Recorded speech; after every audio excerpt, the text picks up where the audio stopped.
ফাআবাউ আইয়ুদাইফুহুমা, মানে দুইজন নবী এসেছিল ইহুদিদের কাছে, ইহুদিরা তাদেরকে মেহমানদারি করায় নাই। এটা একটা বদনাম না?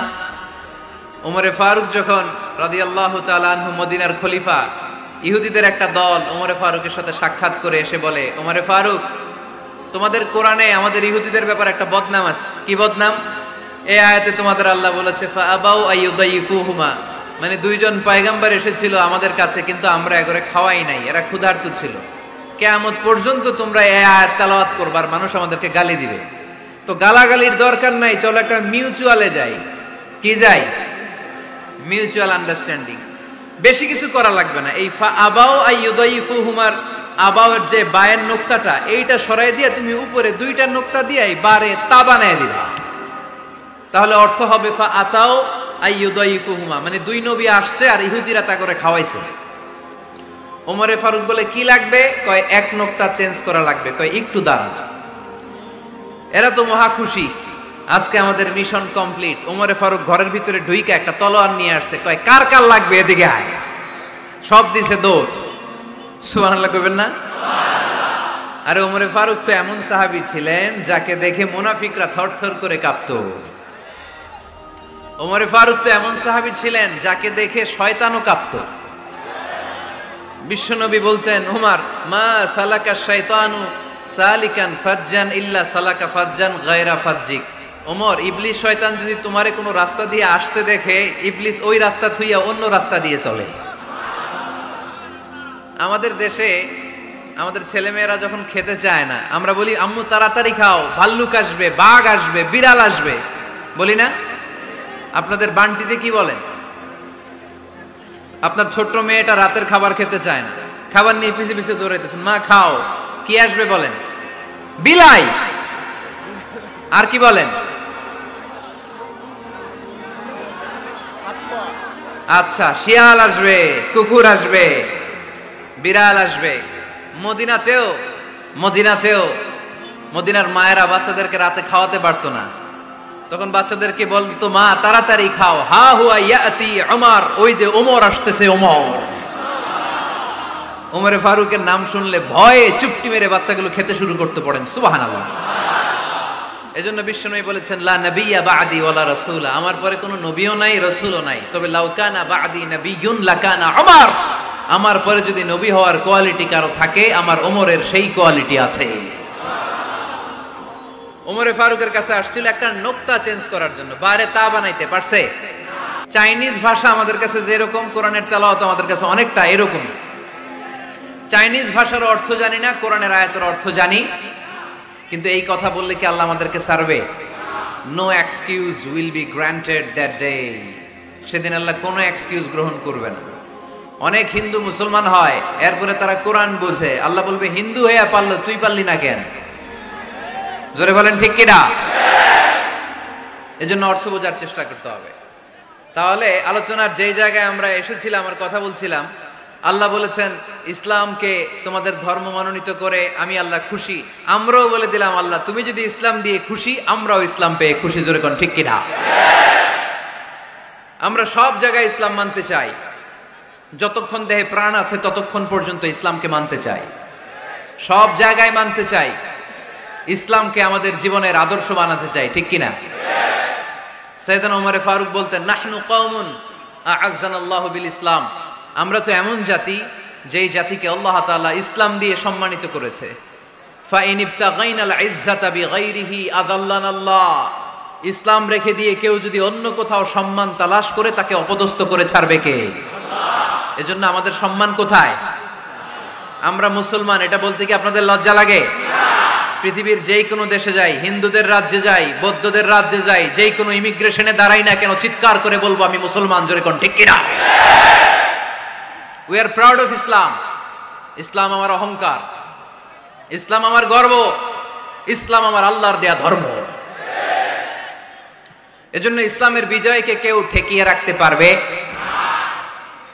আমি প্রায় উদাহরণ দিয়ে, উপমা দিয়ে বলি, ইসলাম হচ্ছে চারা বীজের মতো।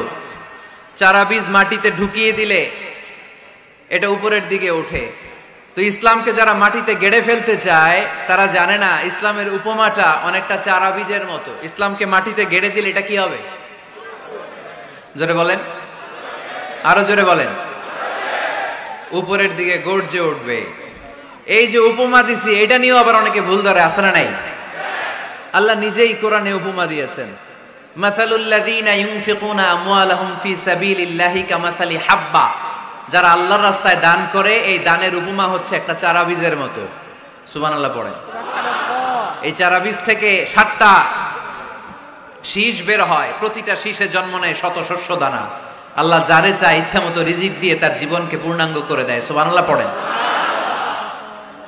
এজন্য আল্লাহ বললেন ইসলাম হলো আমার একমাত্র মনোনীত ধর্ম। ইসলাম ছাড়া অন্য কেউ যদি সম্মান তালাশ করে তার কাছ থেকে কিছুই আমি গ্রহণ করব না। কিয়ামতের দিন সেই লোকটা হবে হায় হায় কোম্পানির ম্যানেজার, ঠিক কিনা? এজন্য আমরা একটা ধর্মকেই মানতে চাই। চিল্লায় বলেন তো ধর্মটার নাম কি? ইসলাম ছাড়া অন্য কিছু মানি না। ইসলাম ছাড়া অন্য কিছু মানি না, মানব না। বিষ্ণু ঈসা ইসলাম বলেছেন এই ইসলামের বিজয়কে কেউ ঠেকিয়ে রাখতে পারবে না। তার কারণ ইন্নাল্লাহা যাওয়ালি আল আরদা, নিশ্চয় আল্লাহ তাআলা এই জমিনটাকে আমার জন্য সংকুচিত করে ছোট করে দেখিয়েছে।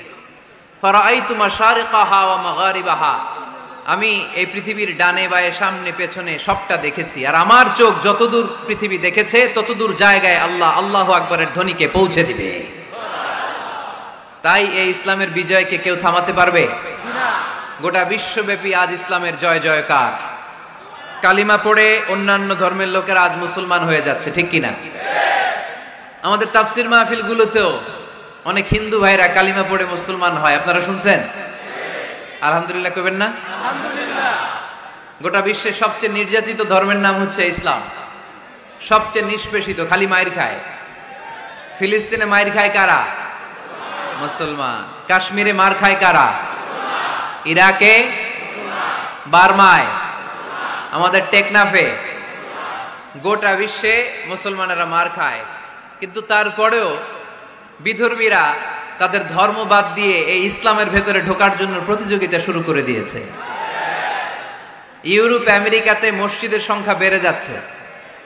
তাদের যে খ্রিস্টানদের গির্জা এগুলো তারা বিক্রি করে দিচ্ছে, মুসলিম কমিউনিটি ওই গির্জারে মসজিদ বানায় ফেলতেছে।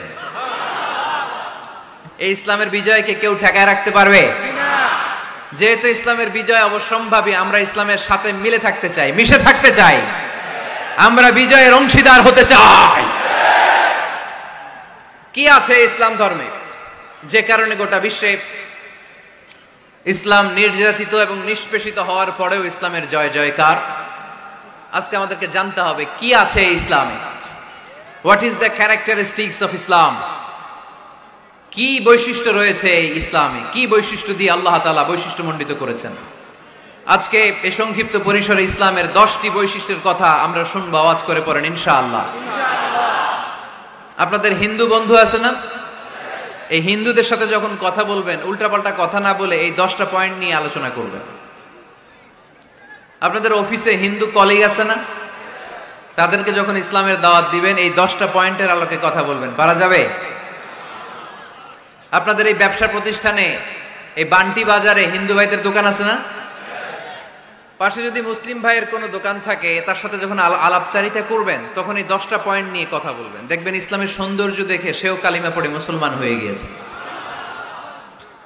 যে বৈশিষ্ট্যগুলো থাকার কারণে গোটা বিশ্বে মুসলমানেরা নির্যাতিত হওয়ার পরেও ইসলামের জয় জয়কার, সেই 10টা বৈশিষ্ট্যের প্রথম বৈশিষ্ট্যের নাম হচ্ছে আর রাব্বানিয়া। আওয়াজ করে আমার সাথে সাথে বলেন আর রাব্বানিয়া। আবার পড়েন আর রাব্বানিয়া।